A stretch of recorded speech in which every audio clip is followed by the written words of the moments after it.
नमस्कार, राजधानी न्यूज में आप सबका स्वागत है। देश भर के केंद्रीय विद्यालय और नवोदय विद्यालय में पढ़ने वाले बच्चों के साथ देश के प्रधानमंत्री नरेंद्र मोदी ने सीधे जुड़कर परीक्षा पे चर्चा की। इस दौरान उमरिया जिले के पाली दुब्बार में संचालित जवाहर नवोदय विद्यालय में भी परीक्षा पे चर्चा कार्यक्रम का आयोजन किया गया, जिसमें उपस्थित बच्चों ने पीएम मोदी द्वारा दिए परीक्षा संबंधी सुझावों को आत्मसात किया।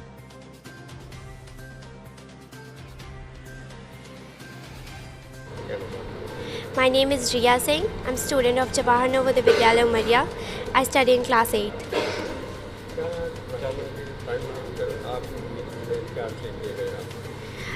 He told us many things, like we should face the failures and should not gain sympathy from them, and we should face it bravely and learn from them.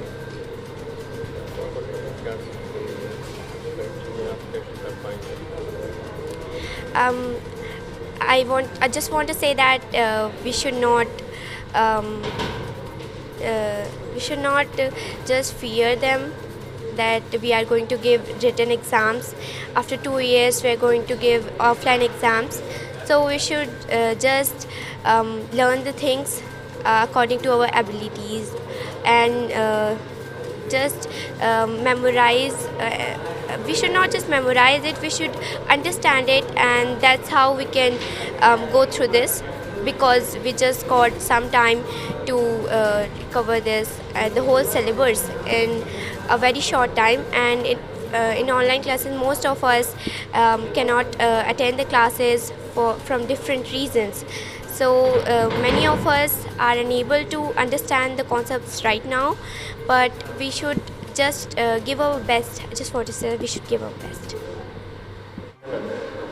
Sir, मेरा नाम दीपांश चौधरी, मैं कक्षा 12वीं का छात्र हूँ। जवाहर नवोदय विद्यालय उमरिया का मैं कक्षा 12वीं का छात्र हूँ, और आज हमारे विद्यालय में परीक्षा पे चर्चा 2022 का प्रोग्राम हुआ, जिसमें हमारे प्रधानमंत्री नरेंद्र मोदी जी ने काफ़ी सारे अच्छे सुझाव हमें दिए, जिनमें से मुझे बहुत सारी अच्छी चीज़ें उन्होंने मेनली फोकस किया कि बच्चे जब अपनी परीक्षाएं जब उनकी चालू रहती हैं तब उनमें बहुत ज़्यादा बच्चे डिस्ट्रेस्ड हो जाते हैं, बहुत ज़्यादा स्ट्रेस में आ जाते हैं, जिनके कारण उनका मन एकाग्र नहीं हो पाता है। तो कैसे अपनी एकाग्रता को हासिल करें, उन्होंने हमें ये बताया, और उनके काफ़ी सारी अच्छी चीज़ें बातें मुझे लगी, जैसे कि उन्होंने कहा कि आप दिन भर के काम को या फिर अपने जितने भी इनपुट है उनको आप लास्ट में एनालाइज़ करें, जिससे आपको रिज़ल्ट पता चल सके, आपको ये पता चल सके कि आपको कहाँ पे इम्प्रूव करना चाहिए। हमारी और भी बहुत सारे उन्होंने पॉइंट्स रखे, और बच्चों ने उनसे काफ़ी सारे सवाल कहे, और टीचर्स ने भी किए और पेरेंट्स ने भी किए, जिनको उन्होंने बहुत अच्छे तरीके से निदान दिया, और हमें बहुत अच्छा लगा आज के इस प्रोग्राम में।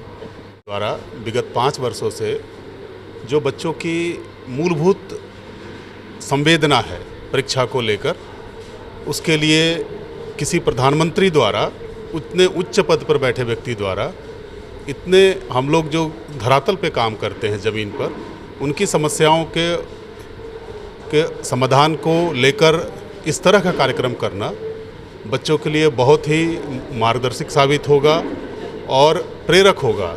बच्चे परीक्षा में तनाव रहित होकर अपना संपूर्ण प्रदर्शन कर सकेंगे, यही हमारा कहना है। बहुत बहुत धन्यवाद। अभी तक का खबर इतना ही। देश और दुनिया की बाकी खबरों के लिए सब्सक्राइब करिए राजधानी न्यूज।